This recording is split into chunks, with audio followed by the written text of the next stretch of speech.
Executive Director and Trustee of the Sisters Oregon-based Roundhouse Foundation. I'm also a fellow for the National Center for Family Philanthropy. Policies designed in the centers of power, namely the urban parts of the country, have always had impacts on rural communities.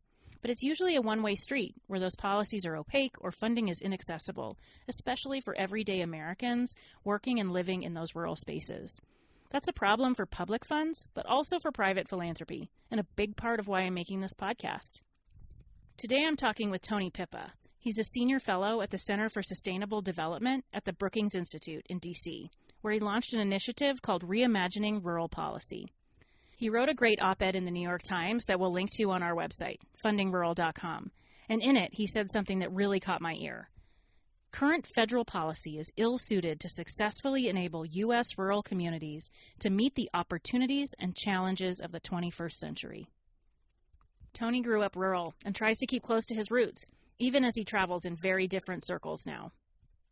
And, I'm a small-town boy from north-central Pennsylvania who now lives outside of Washington, D.C. and works in Washington, D.C. and intersects with policymakers and people in the federal government and try to bring a little bit of rural with me.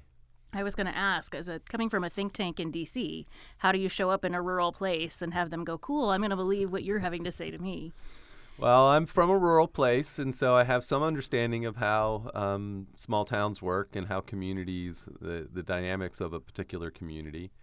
I love towns, and I love how people come together in towns, and so I don't come offering wisdom or advice or anything. I come interested in hearing their stories and hearing what's going on in their particular places and maybe offering them some value in identifying patterns or connections, things that I've experienced elsewhere that might be useful to them, and or even helping them think about conversations they might be having with policymakers or people that they want to get to know because those people make decisions on resources or other things, and hopefully offer them a chance to get to know me just as someone who's there to listen and learn and help and make connections. Yeah, I think that's the biggest piece, right? Oftentimes, especially in rural, folks are separated from other communities, and so they oftentimes think that they have to solve all those problems on their own and get hung up in some of the bureaucratic mess that is policy or government or all those pieces. And so having a navigator or someone that can say, you're not by yourself, there's other people and entities that have done that work before, it's nice to have that window. Yeah, I have to say, I think people really appreciate when their experience is reinforced or affirmed. And when I say things like, well, you're probably a volunteer elected official, or you might not have a lot of people at City Hall that can do all these different things. Like, yes, somebody understands. So I think that's affirming. And I also think that, there are a lot of decisions that get made outside those communities that affect the environment in which those communities are trying to sustain themselves, trying to sometimes, affect some kind of transformation, whether it be a social or economic. And they don't feel like they have much control over that or don't have insights into make sure their voices are heard in those kinds of decisions. And so I offer sometimes a little bit of a window or a point of entry into that as well. Nice. What a gift. Oh, my goodness. We often define equity in our organization about being distant from power. And so how do you identify communities that maybe have historically been left out of those conversations? And that also means our rural and frontier communities, because they're 4, 6, 8 hours away from power centers and where decisions are made. So to be able to have a window into even basic understanding of how this big system works is such a gift. Yeah, I love that, distant from power. That's what equity is. It's really helped to define the conversation between especially funding partners in the state of Oregon, where we're based. A lot of our funding is based in the metro area in Portland, which is distant from a lot of the organizations that are doing work. Oregon is a big state, and we see that a lot in these other communities that are more rural or frontier, is they're farther removed. But it's also where our energy and our food is coming from. So Talk a little bit about you have a background in philanthropy, right? Yes, I do. Tell me a little bit about that. So my first job was as a minor league professional tennis player, like all around the world. But let's leave that aside. When I came back to the U.S., the first work I started doing was as a volunteer for Habitat for Humanity affiliate, and then I became a staff person, their first staff person. And we were working on housing, and we did a lot of great work, but I felt like all the issues that were affecting those people's lives were more than just housing. And so I wanted to have like a bigger scale and bigger scope. And I ended up at a community foundation in North Carolina in the Triangle area. And I became their first director of philanthropic services. And I was one of the first kind of those staff people in the nation. And it was basically working with donors who had set up funds in the community foundation, and then they were advising those funds. They were living donors, and so they had some agency over where those grants might go.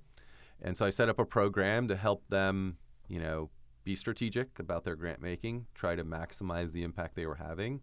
I was sometimes helping facilitate families to come together and agree across generations even on what they would be supporting. And then I went from there to become the founding CEO of a private foundation. Two of those donors, a husband and wife, created a private foundation to serve the entire state of North Carolina. And they wanted to focus on improving race relations and increasing economic opportunity. And I became their first CEO of their private foundation. And after having done that and getting a graduate degree, a mid-career graduate degree, right when I got that degree, Hurricane Katrina happened. And so I found myself in Louisiana helping a small group of people out of the governor's office incubate a public foundation because they were receiving a lot of private donations. And that public foundation still exists. It's called Foundation for Louisiana. And after we started it, they did a lot of work actually. Even though they received a lot of private donations, they realized that the majority of the money that would go for recovery would come from public resources. And so they spent a lot of time trying to influence how those public resources were spent and making sure they got to the communities that were on the coast and to traditionally marginalized communities that hadn't really seen a lot of resources before the hurricane hit. So how do philanthropic organizations go about, I think my job here is to try and support other funders looking to build a rural strategy. So those that see the division in the country and we need to build rural. That's what we need to do. We need to fix it. What do you say to folks like that when you have an opportunity you've just given some really concrete examples for folks about how we can show up in those places, but I don't think it's so much of fixing it. No, it's not a fixing. So that we have to set aside. We have to understand that there's opportunity and innovation happening in rural communities across the country. So partly it's to identify the opportunity and the innovation and support that, right? Rather than fix.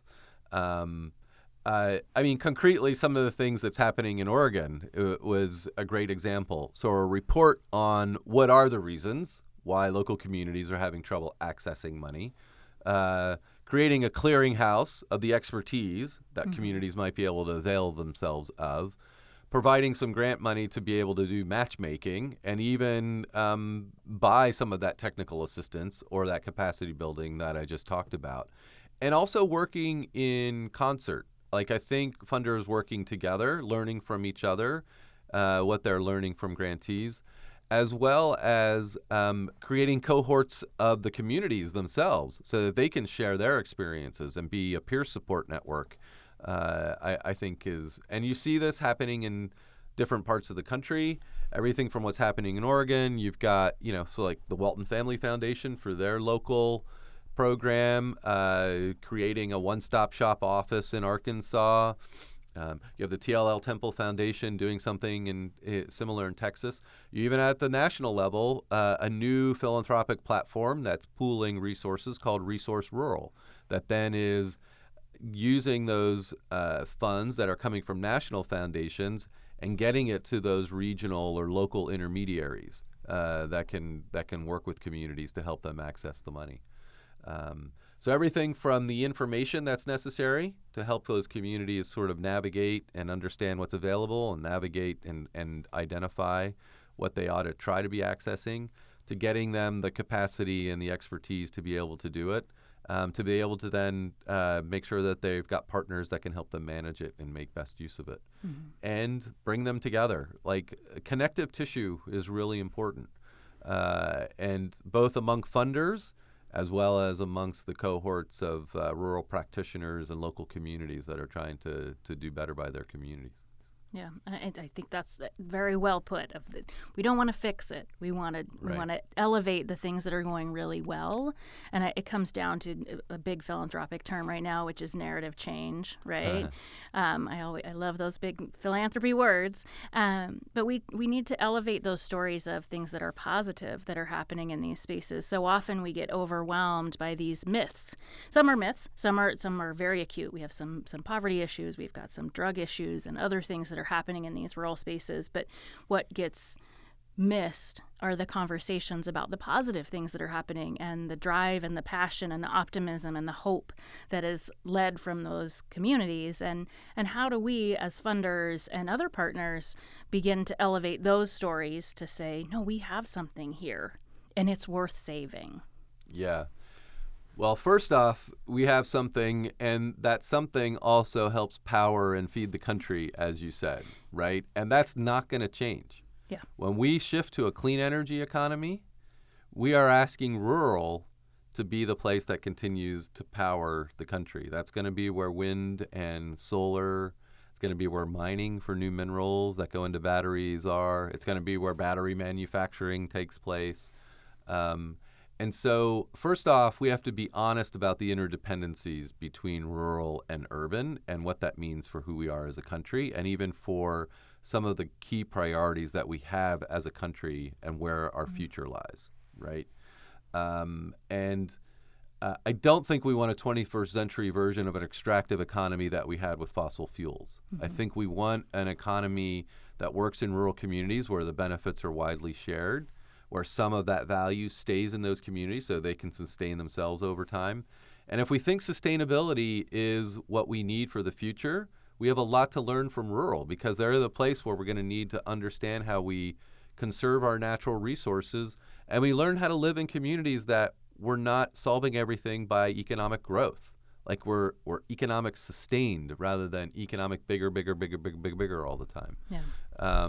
So I think even having that mindset as funders, we need to walk in the door with that as our mindset. And then I really do feel as if being curious and really lifting up those voices and those experiences that are happening in rural. We're at a place in our country where we don't have a lot of relationships across different kinds of places. We tend to be siloed, right? Social media has helped us silo. Even the way in which our communities, we live in our communities, we tend to be siloed. I grew up in a rural place. I graduated in a class of 88 kids, and we were all over the place. We had every class inside that class, right? Every socioeconomic class. And we all kind of had to be together in community and do what we did together as a class. And we've kind of lost that a little bit in this country. And so the narrative is the place where we can bring that relationship back in some way. We can help people find their humanity in stories and in experiences and in sharing those experiences. And I do think it's unfortunate that the national narrative that we often hear about rural is rural in decline now. And it's easy to go in from the outside and say, oh, a lot of blight, or this place is not going to make it, or it's obvious to see these social issues starting to play out right in front of me. But once you start talking to the people who live there, you come to find out that there's actually a lot of positive things happening. And if you start to look at it with another eye, you say, well, I wasn't here 5 years ago, and oh, well, I see the picture that she just showed me from 5 years ago. Wow, there's actually a lot of improvement that's happened over the last couple of years. And I think we're not sensitive to that because we're not in these places on a regular basis. And I think it's too easy to be simplistic about what we think our perspective and our experience is.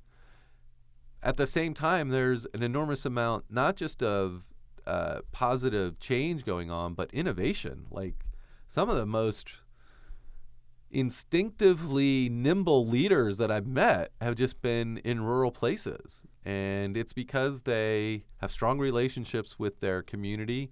They know the history of their community pretty well. And they're able to come up with these interesting ideas on like what's important for that community to bring them along to change in a positive way. And I think we all have a lot to learn from that. Yeah.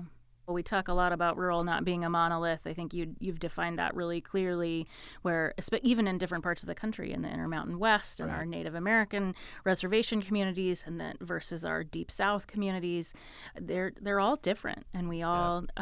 But the unique thing is, through those, there are some through lines, and that I think is the people. Yes. Yeah. Yes, and so there's a lot of diversity. Culturally, racially, historically, like the historical legacies of what happened in those particular places. I think there's a lot of diversity even in economy. I mean, I think we have a set of regional economies, right?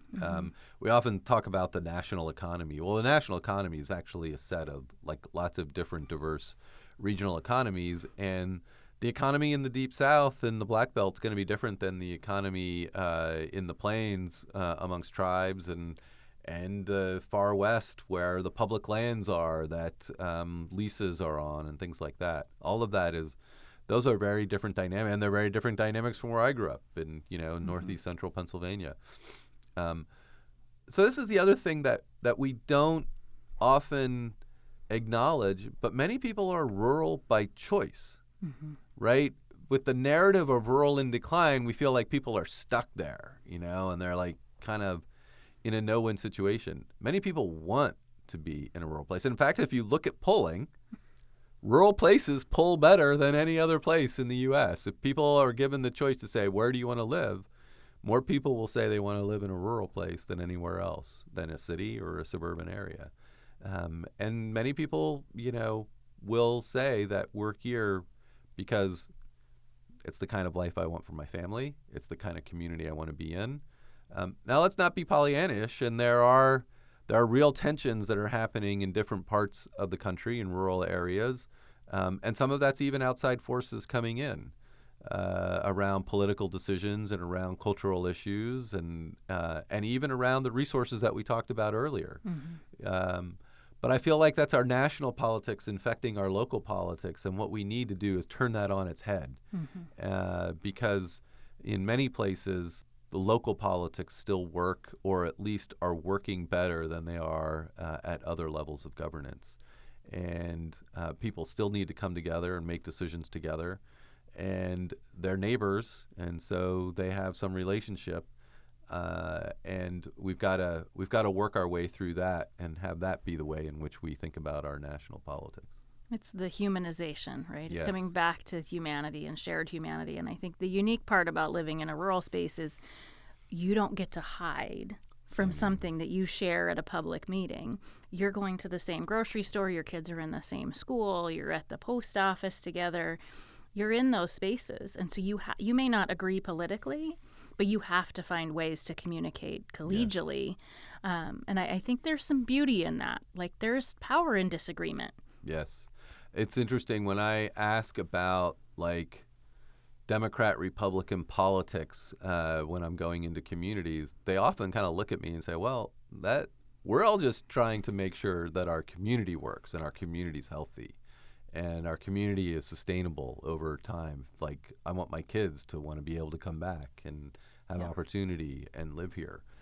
And I think that's the mindset that we need to be in. I was at a township meeting in Central Ohio last week where people in the public comment period who are about as close as we are across this table looked each other in the eye, they're neighbors, they know each other, and asked that person to resign.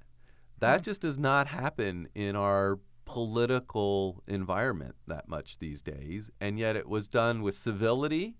It was done with, we think that's what's best for community because of what's happening in our community, and it was done with no particular resolution, but it was able to happen face to face. And I think that says something about that community, and I think that says something about what happens in rural places. Yeah, not Facebook to Facebook. That's exactly right. And I think we talk a lot about the 8-second memory that we have and trying to build sound bites. And the reality is you have to live with people, and we have to be able to communicate, and we have to teach our children to communicate if we want to build that legacy of having our kids come back. Yes. I want to make sure that we touch on the Reimagine Rural Policy Initiative and have you maybe share a little bit about that and what your hopes are for that. Yeah, so we've been doing a lot of analysis, building on what we were talking about earlier, that looks at how federal resources effectively serve rural communities, or how we could make them more effective in serving rural communities. We're following the money in some respects, like where does money go from particular programs? How well does it get to the communities that might be able to benefit from it most? Are we maximizing the public benefit of it? And then through that analysis, also coming up with recommendations for congressional members and potentially new legislation, working with executive branch agencies on programs that they are implementing and trying to reach communities with. I think we're certainly creating an audience for that. Unfortunately, there's not a lot of think tanks in Washington, D.C. where rural community economic development gets a lot of attention, but there's a smaller set of us that are providing this kind of analysis that I think is exceptionally important for congressional members and for the executive branch. But to our conversation earlier, there's a lot of diversity in rural. And what works for their particular case in their communities might be somewhat different in other places. And I think we need to take equitable rural development up a level, and I think that's what we've been trying to do through the Reimagining Rural Policy Initiative, is to get folks to think not just of what's in their district or in their state, but what rural America means to America writ large, and those through lines and those commonalities that go across the diversity of rural, and how we can maximize the innovation and the opportunity and the people in those particular places, and make sure that they're both connected to the community at large, and that the community or the country at large, and that the country at large is also connected to them, and that then interdependence goes both ways, and that's not hierarchical. Yeah, I think that's something philanthropy can learn from as well, of understanding all those through lines, understanding sort of the quilt, if you will, of all the different pieces of rural that come together. And I love that you touched on the information going both ways. That's something we talk about a lot, is the pathway that not only does money and infrastructure and other things need to come from urban centers to rural communities, but there's value and power that's coming back from those communities. And how do we establish and help lift up those pathways so those voices continue to get heard and elevated? Yeah.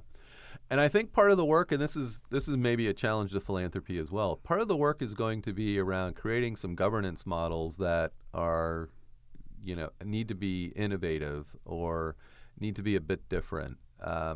Right now, when we talk about sort of regional economic development, we tend to think about it being centered around a city or at least a large town, and then those places that surround it, kind of feed in, or they're going to get some benefit because they'll be able to be the home to, maybe a supplier or something like that. But generally, those towns are not really at the table in an honest decision-making way, and having their interests really protected or advanced as that economic development's being thought of. And I think, and certainly when it comes to different racial groups or different classes of histories of those classes in a particular place, that can be even more difficult, right? And so it's interesting to watch the Community Foundation in Humboldt County, California, where there's a massive offshore wind project being planned, create a table with the 5 native tribes there, some of the counties that traditionally have struggled economically, and they're the volunteer elected officials, or they don't have much capacity at staff, but try to bring them together collectively and say, okay, how do we shape what this future ought to look like, and how do we make sure that those of us who've often been on the outside looking in are actually part of this project and benefit from it, and it sustains our communities, and it's a benefit overall for our communities going forward. We're going to need much more of that, and I think philanthropy is in a good place to help us think through, like when we talk about equity, what does that really mean? What does that look like? How do people come together at the local level, and how do you govern and make decisions together across jurisdictional boundaries and across sectors and across histories and cultures sometimes? I think there's a real opportunity there. Yeah, I completely agree, and I think some of that is the challenge as you're building your equitable table and making sure that there are those that are distant and removed. So sometimes that includes making sure you have a rural person at the table. So I just really wanted to say thank you so much for spending some time today and chatting through all the great things that you're working on. It's so great to have you join us, so thank you. Well, thanks for having me. It's been a great conversation, and I just look forward to continuing to partner.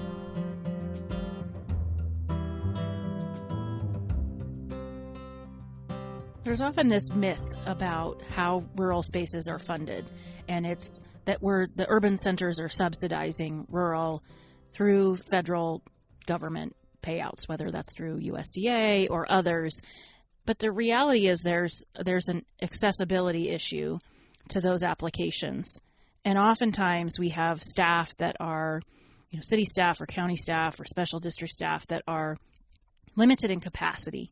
So they always are looking at that grant application going, I don't have the ability to actually fill that out.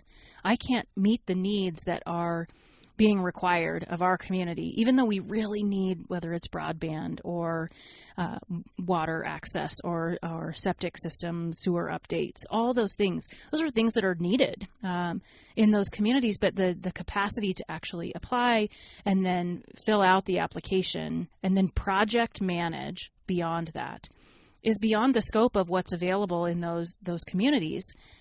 So I appreciate what Tony's doing at Brookings and really talking about how we look at rural policy. Be sure to check out his Reimagine Rural podcast and the work that they're doing at Brookings Institute. I think it's an opportunity for funders to really look at how do we think about technical assistance for applications, whether that's for grant writing skills and project management. Also, how do we look at pre-development? Right? Some of those applications, like even right now, we're trying to have organizations and communities apply for climate task force work and solar energy and other green energy. But all those require assessments ahead of time, and those assessments cost money, and they require someone to manage that engineer or other project. So how do we develop and fund those so those communities are shovel ready and can really get those dollars into play on the ground? Thanks again for listening to Funding Rural. Check out fundingrural.com for show notes, a transcript of the episode, and links to all the great things Tony talked about.